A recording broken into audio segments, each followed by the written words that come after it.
Time for the bottom line tonight here on Lookuptv. We do trust that you had a wonderful day, and we're here to update you with the news that has been making headlines across the country today. My name is Brian Amuaya. Our sign language interpreter tonight is Josephine Ouko. But first, these are the top stories tonight.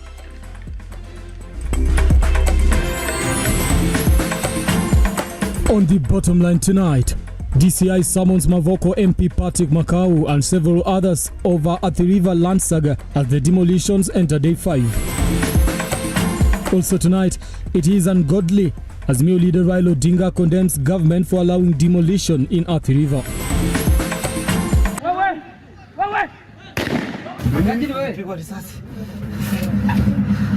And running battles in Naivasha as fishermen protest illegal fishing that has left 2 injured and a security guard missing.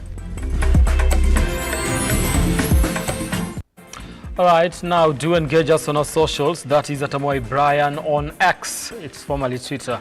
At Lookuptv, the hashtag we're using tonight is the Bottomline KE. We are also live on Facebook and on YouTube, and we do welcome your feedback on those particular social platforms. We'll be sampling some of it as we continue the program tonight. What we are asking you to do is do tell us where you are watching us from and what you think about the stories we are running today. We begin the program, which is the Bottomline tonight. Now, the Directorate of Criminal Investigations has summoned Mavoko MP Patrick Kamau and 39 others over the irregular sale of Athi River land belonging to East African Portland and Cement, where demolitions are currently ongoing. Now, the summon comes as the demolitions have received criticism from different quarters. Gail Aluda with the details. In a letter dated 17th October, the DCI has noted with concern the plea of victims of the ongoing demolitions, inviting Mavoko Member of Parliament Patrick Makau and others to record statements over the illegal selling of land belonging to the East African Portland Company. On 9th October, the court ruled in favor of the East African Portland Cement Company. The DCI later surfaced barely hours after the East African Portland declared intention to sell parcels of land to the rightful owners. Itakuwa haki hata sisi tungeambiwa hivyo, juu hata sisi tuko hapa na wao wako huko. Hata sisi tungeambiwa hivyo tutapewa tununue.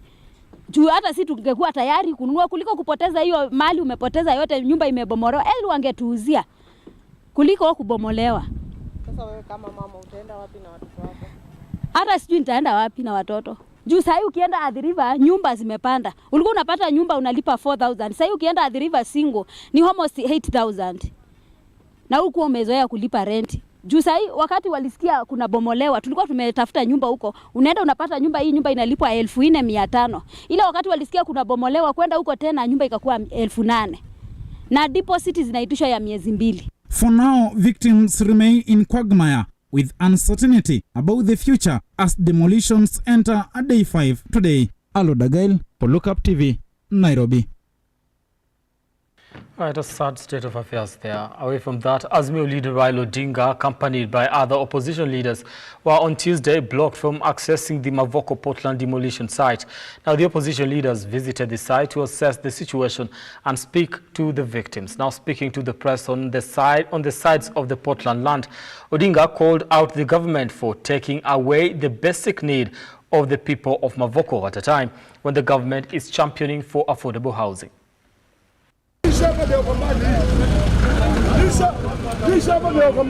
The opposition leaders made their way to Portland demolition site as demolitions enter day 5 today. It is what they term as making a site visit to assess the situation.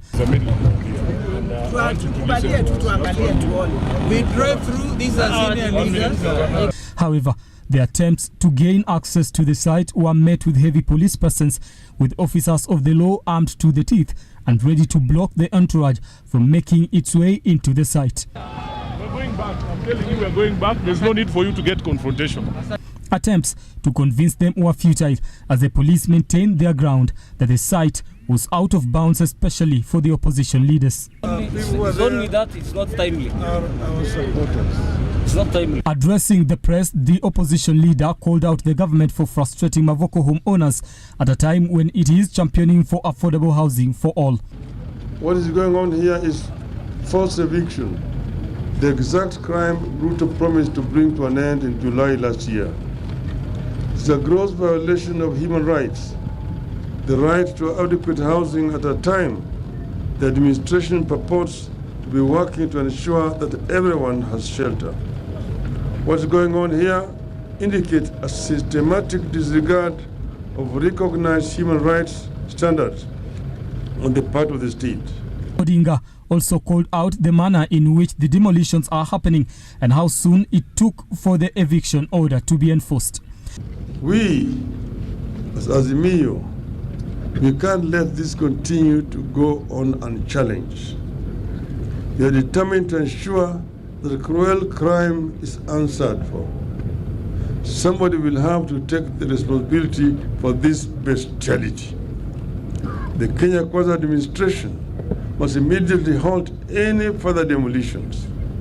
We must share with the victims and the country the immediate plans to pay compensation for the property that has been unlawfully destroyed and to find alternative settlement for the victims. This brutality will not go unchallenged. This brutality will have to be answered for and accounted for. If the government does not act, we will help the people to act. Azimio.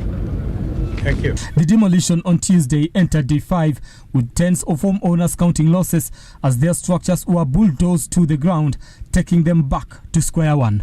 The affected families, some among the poorest of the poor and their upcoming middle class, have not only witnessed lifelong savings demolished and crushed to ashes.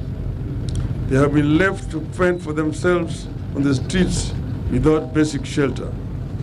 Children. Brian Amwai, Lookuptv. All right, now away from that, the National Assembly Majority Leader Kimani Ichung'wah has tabled a motion at the House seeking for the extension of the mandate of the bipartisan committee led by 30 more days. Let's take a look at the particular story. The leader of the majority party, Kimani Ichung'wah, on Tuesday before the National Assembly read a notice of motion seeking to extend the role of the National Dialogue Committee by 30 more days, on top of the allocated 60 by the Parliament after the committee agreed on 6 other issues, including embarking on a framework to reconstitute the IEBC, as well as agreeing to expand the membership of the Selection Committee from the current 7 to 9 members, before submitting the final report to President William Ruto and opposition leader Raila Odinga. We resolved in the National Dialogue Committee, Honorable Speaker, to seek an extension of our mandate from the envisaged initial period of 60 days by a further 30 days. And Honorable Speaker, as the motion says and is self-explanatory, we have indeed covered a lot of ground in the last 50 or so days, Honorable Speaker. To the National Dialogue Committee's term, we are simply exercising an abundance of caution, as rightly put by the Honorable Ichung'wah. Because, as a matter of fact, we may not actually need those 30 days.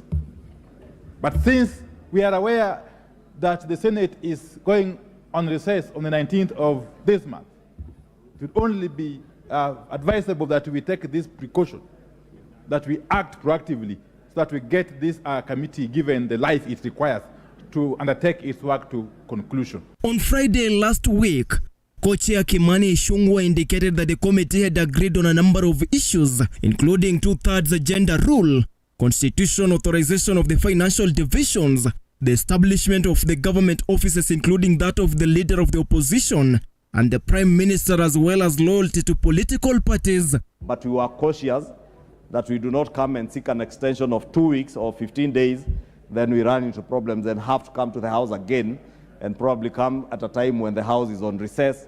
That's why we thought to do this early enough so that we have at least another 30 days to the end of November. But we are certain before the end of November, we shall have completed and tabled a report before Parliament and also reported back to the leadership, coalition leadership on both sides for the way forward on the issues that have been at hand. With less than 15 days left for the lapse of the 60 days allocated from 29th August 2023, and is now expected to complete the dialogues on 26th of November 2023, the committee is expected to finalize the remaining contentious issues, including the high cost of living, review of last year's presidential election results, electoral justice including audit of the 2022 presidential election results, before submitting the report to the leadership of the Kenya Kwanza and Azimio coalition ahead of the presentation to the parliament. The Houses of Parliament resolved to extend the mandate of the National Dialogue Committee by a further 30 days from 28th October 2023, and consequently the committee shall be required to report to the leadership of Kenya Kwanza and Azimio coalitions on or before 26 November 2023 and thereafter submit its report to Parliament. As members of that opinion say aye. Aye. Will those of the contrary opinion say nay? The ayes have it. Stanley Lugaria, Lookuptv. Thank you, Lugaria, for that particular report. Now, away from that, the government has assured Kenyans of sufficient security for the 60th Mashujaa Day celebrations in Kericho County on Friday. Now, while inspecting Kericho Stadium, Interior PS Raymond Omolo noted that contractors have raced against time to complete a series of transformative projects in the growing county. With 3 days remaining for Mashujaa Day celebrations, Interior Principal Secretary Raymond Omolo, while inspecting Kericho Stadium, has assured Kenyans of sufficient security. We are here again in Kericho as part of preparations for Mashujaa Day celebrations that we will be having on Friday. Now, we have just gone through the rehearsal process. We've seen the military do their drill. The other entertainment groups also perform, just to be sure that we are ready for the big event. And we also want to appreciate the county government of Kericho, not just for agreeing to host this important national event, but also to actively get involved in the preparations, in the planning. Under the theme Universal Healthcare, Health Cabinet Secretary Susan Nakuminche has said that her ministry will execute the UHC agenda that will see every Kenyan access quality health services without strain. Jade tunaisherekea pia tukizindua ile mpango wetu wa Universal Health Coverage ambayo inamaanisha ya kwamba afya imekuja kwa wote, na cha muhimu ni kwamba tumeleta afya nyumbani. Mimi pamoja na wizara yangu tumekuwa hapa Kericho kuanzia jana. Tuko na wahudumu ambao wanafanya afya nyumbani, wale community health promoters. Tumetrain 1,100, tumewapatia kits, vifaa, yani zile ambazo watatumia kule nyumbani, vifaa ambazo kila mmoja wao kati yao 1,100, kila mmoja wao ako na kit, kila mmoja wao tumempatia simu mpya, smartphone. The Friday celebrations will be led by President William Ruto at Kericho Green Stadium in Kericho County. Levin Getembe, Lookuptv, Nairobi. Chini yake Chief Inspector. Now, opposition leader Raila Odinga has cast aspersions on President William Ruto's leadership, accusing the head of state of capturing independent institutions. Raila says President William Ruto's regime has infiltrated both the legislature and the judiciary, crippling their independence and posing a threat to the democracy in the country. And as our reporter Henry Tende now files, the former Prime Minister has also warned that devolution is under threat and has asked Kenyans to unite and demand for good governance. While addressing the young African leaders and aspirants Yala, the opposition leader Raila Odinga has expressed his fears President William Ruto is interfering with the independent institutions while demonstrating a clear disregard to the constitution. Our democracy is under siege. Our democracy is under siege because of state capture. State capture of the institutions, of the legislature, which has been completely captured and castrated, and of the judiciary. And all other independent institutions are all under threat. Odinga is adamant President William Ruto has killed the independence of the National Assembly, a situation that is now threatening the quality of the bills and decisions of the legislature. This, Odinga says, is enabled through intimidations, corruption and poaching of lawmakers from other parties in the House. The judiciary has also come under the radar of the former premier, Odinga accusing the judiciary of bending to the demands of the executive, in the process interfering with its independence. Judiciary is now making rulings which are in favor of the executive. The executive can threaten you. You saw the senator for Busia, Okiya Mtata, challenging the finance bill in court. And was told directly by the chief executive of the chief of the executive that you're wasting your time. I am the president of this country. You can never defeat me in court. Apart from the institutions, the opposition leader is accusing the head of state of curtailing devolution by hanging on functions that are devolved under the Constitution of Kenya. Health is a devolved system. Now they are going to what they call the community health care system. They want to run from Nairobi. They refuse to give resources to the devolved systems. The counties, we had said should get minimum 15%, but now we're saying they should get 35%. They're not even getting that 15%. You see, the money you are keeping here, you want to go and do it yourself. Community health care. The money you're going to pay there, why don't you give it to the counties? For these reasons, Raila has made a special appeal to Kenyans to unite and defend the Constitution, warning that if President Ruto is allowed to continue on the trajectory, then the country is staring at a grim political future. Henry Tende, Lookuptv. Right, time to take a short break here on the program. We'll be back in a moment. Continue engaging us on our socials. Atamoy Brian, that is on Twitter. On Facebook, it is at Lookuptv. And we do welcome you to tell us where you are watching us from, what you think about the stories you're running today, especially that story about demolitions in Athi River. What do you think and what do you make of that, all right?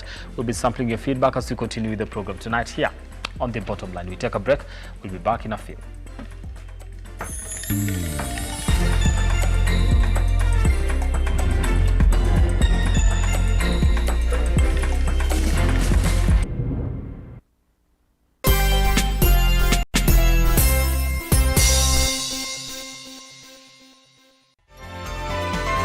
Infinity Industrial Park is one of the largest private industrial parks located along Eastern Bypass, Nairobi, which provides modern infrastructure for smooth operations for industries and business enterprises. Infinity Industrial Park offers world-class amenities and facilities with wide roads, a police station, a power substation, fire station, public transport stage, hospital, and shopping mall. In addition, Infinity Industrial Park also offers CCTV cameras, 24-hour private armed security patrol, sewer, water, fiber optic cable, and 3-phase power connection, added to public utility, canteen, and dining areas. Sail on the golden opportunity to invest in Infinity Industrial Park fully serviced warehouses at a special price of 3,569 Kenyan shillings per square foot. For more inquiries, visit our website infinityindustrialpark.com.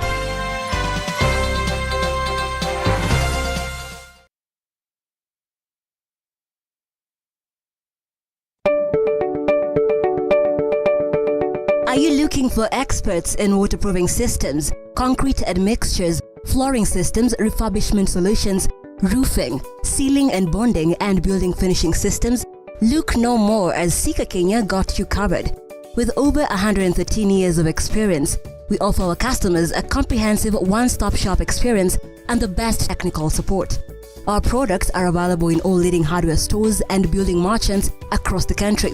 Call us today on 0711 140 232 or 0786 140 834 or email us on sales@ke.seeker.com. Seeker Kenya, building trust.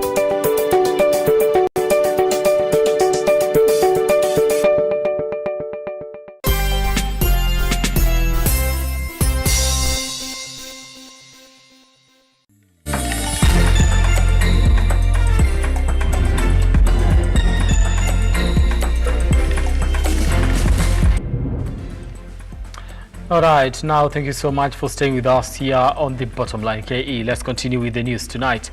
Now, President William Ruto has called upon investors from China to exploit available opportunities in Kenya in the fields of energy, water, housing. And the head of state, who spoke during his tour in China's Engineering Corporation Limited in Beijing, has reaffirmed his commitment towards ensuring a conducive business environment for investors. For every 30 containers that leave China, one leaves Kenya to China. Privatization of businesses in Kenya might actually be of benefit to Kenyans who are looking forward to set up businesses that will be operational in Kenya and abroad. Speaking in Beijing, China, President William Ruto has said that all the preparations have been put in place in ironing commercial relations between these two countries. Again, a demonstration of true friendship between two peoples, our private sector, and also those of us running the public sector. It is important to emphasize that we have taken resolute measures to significantly improve the business climate and transform the operating environment for enterprises through various interventions aimed at enhancing efficiency, security, regulatory quality, and major improvements in governance. Additionally, the president has continued to emphasize that his country must get its rightful share as well when it comes into investment projects, lauding Chinese for their advanced technology and their readiness to enroll it to developing countries. I want to underscore the role of Chinese companies in introducing advanced technologies and technical expertise in the areas of telecommunication, in renewable energy, and in manufacturing. Nonetheless, the negotiations between President Ruto and China President Xi Jinping seems to be fruitful in the view of the fact that already China has set up Kenyan agricultural products warehouses in Guangzhou as they are planning to import more coffee and tea from Kenyan farmers. We have set up 3 Kenyan national pavilions in Guangzhou, Shenzhen, and Xi'an, 3 different cities.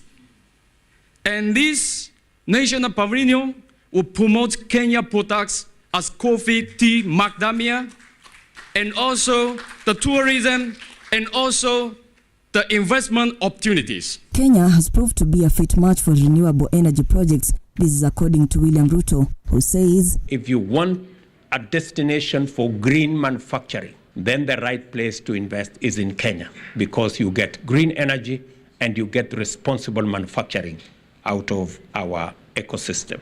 Ruga Ival, Lookuptv.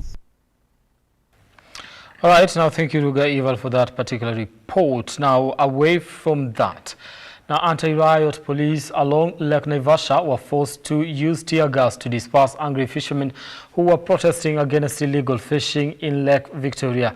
According to the fishermen, cases of illegal fishing in the lake have become rampant, with the latest incident causing disappearance of a security officer.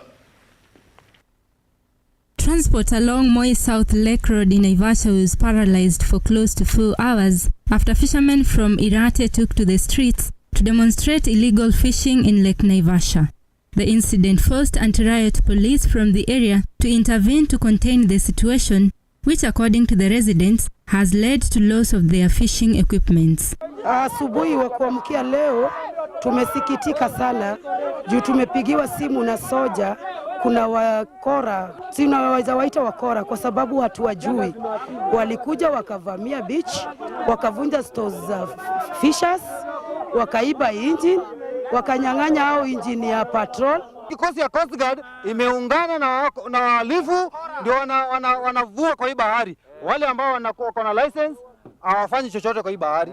The abduction of a security guard during the incident has also caused tension among the fishermen, who have now called upon the national government to address the situation. Katika hiyo hali tunakuanga na wale wanatulindia hizo maboti zetu, tuko na masoja ambapo soja wawili walitoroka na wakachukua mmoja wakaweka kwa boat, ambapo saa hizi tuna huzuni ya kwamba tumesikia wamemuua kwa maji. Tunachukua boat zetu, injini zetu, wanapiga nini store mateke, wanachukua nini injini zetu, wanavunja store na wamekuja zaidi watu 40. Cases of illegal fishing have been blamed on laxity by some senior officers from Coast Guard who have been accused of collaborating with the illegal gangs reported to be stealing fish from licensed fishermen. Kama hii kikosi ya Coast Guard haiwezi kuwa reformed, au wote out, because watuletea wengine wageni tukifikiria watafanya the good work, wakuwa na ile the good will, but hawafanyi hivyo.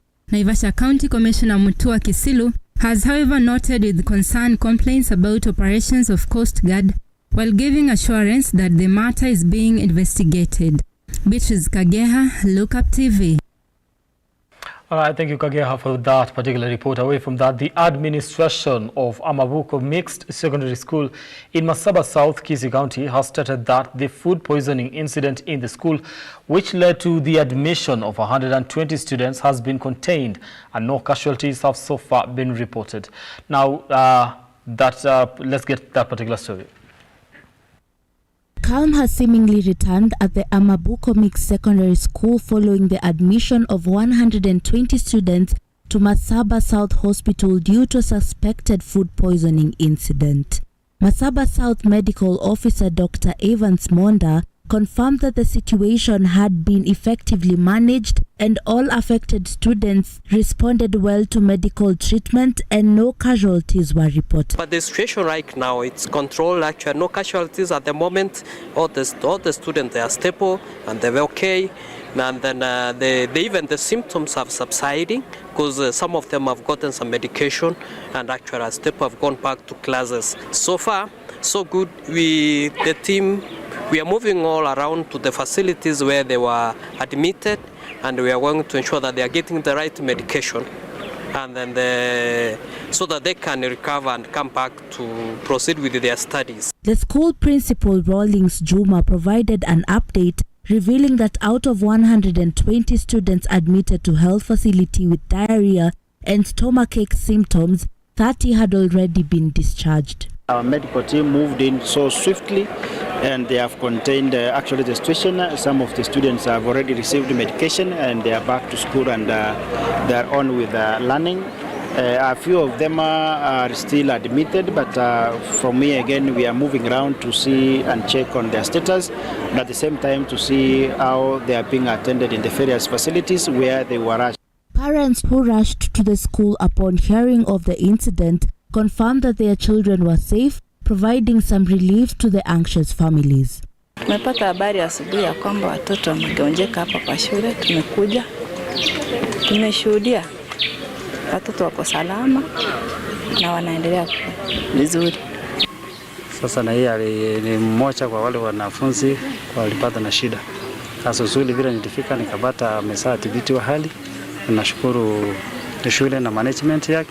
Sasa imefanya shughuli mzuri kwa sababu huyo watoto wote wameshughulikiwa, ingawa wengine wako katika shule, hospitali na Bridget Agola, Lookuptv. Now, the Kenya Wildlife Service in Naivasha has captured 6 hippos that have wreaked havoc in the area, killing 1 person and injuring 5 others in the recent month, with the hippos also said to have destroyed crops and property. And as Ebi Kadenyi now files, the animals have now been relocated to Laikipia Ranch, far off human settlement, to further wildlife-human conflict.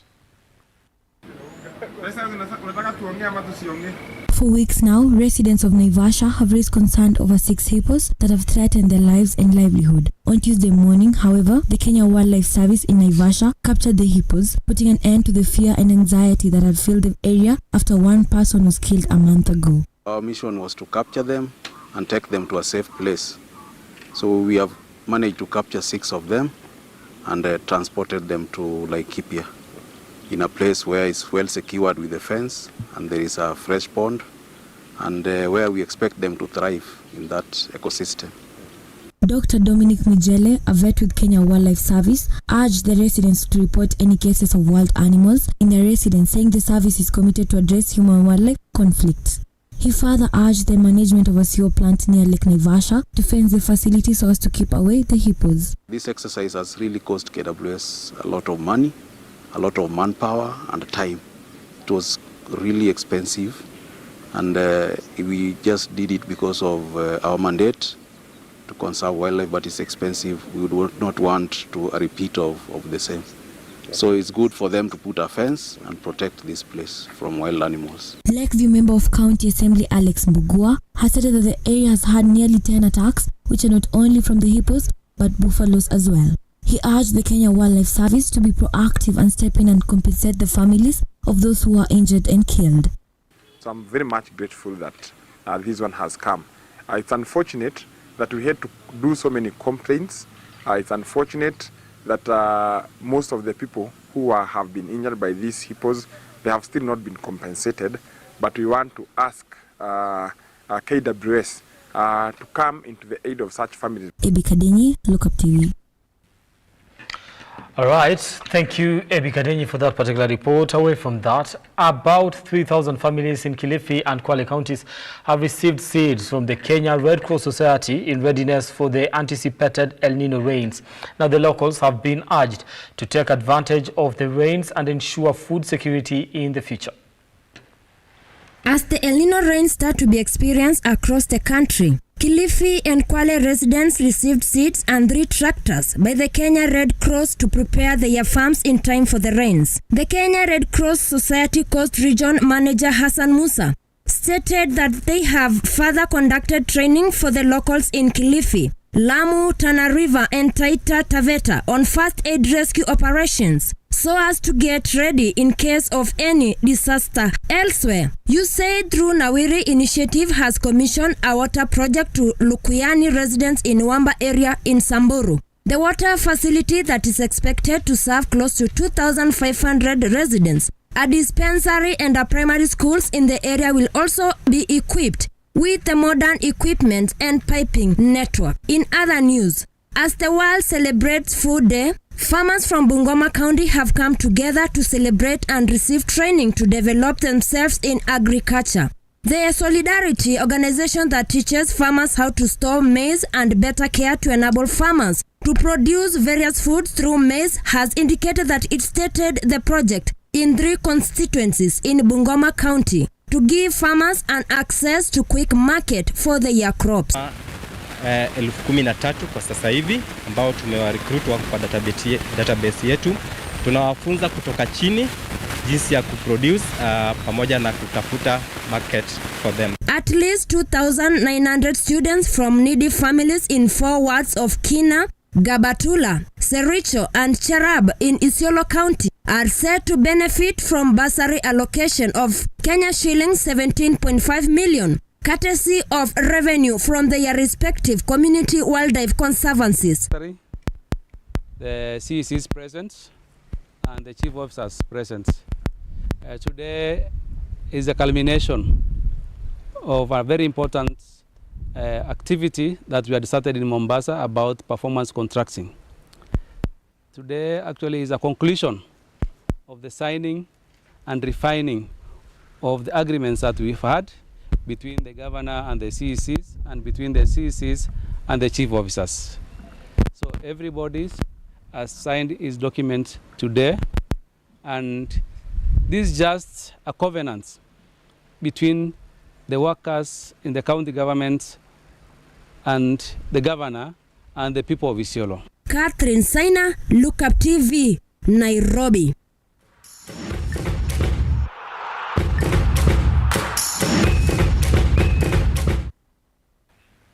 Let's get sporty tonight. The Victoria Cup has made a comeback since 2019 with Uganda, Zambia and Kenya scheduled to feature in the Cup as defending champions. Zimbabwe are set to miss. Now Simbas will face off with Zambia on 1st November and later on clash against Uganda on November 5th, which will also serve as the initial leg of the Elgon Cup. Simbas will later face host Uganda in the Elgon Cup return match on Saturday, November 11th. Now, the International Olympic Committee has officially included 5 additional games on the program of the 2028 Olympics in Los Angeles.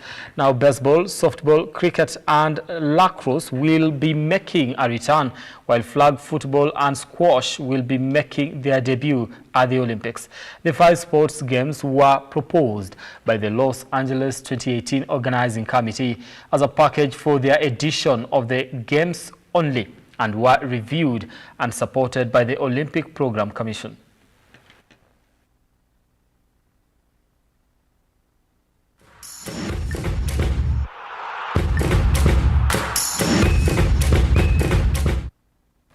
I always say it's a pleasure and an honor to have brought news to you. I don't take this opportunity for granted. Imagine informing the nation. Yeah, thank you for making time for this particular program here on Lookuptv. We also do not take that for granted. And let me see if there's any feedback here. Like we always do, promise that we are going to be okay. Nkapapa say. Kanapa Megirori says Baba is always right. That is in regards to what you're saying about the Ruto administration. Let me see if there is one more. Pablo Moja, I believe, was saying he was watching from Ruto. Thank you so much for tuning in and making time for the program here, all the bulletins here on Lookuptv. We don't take your feedback for granted here, and we do appreciate that you always trust us to bring you up to date with the news making headlines across the country. One more here is Thomas Arvagoto Nyango says Hasola Tawala. I have no idea what was that referring to that, or which story specifically, but we do appreciate your feedback, and thank you so much for making time for the bottom line tonight here on Lookuptv. I do want to thank you so much once again for watching, and on behalf of everybody that has made it a success, do have yourselves a lovely night. Our sign language interpreter tonight has been Josephine Ouko. Let's do this again tomorrow on The Insight with me, Brian Amwal. I'll be standing in for Ian Keitani. Good night.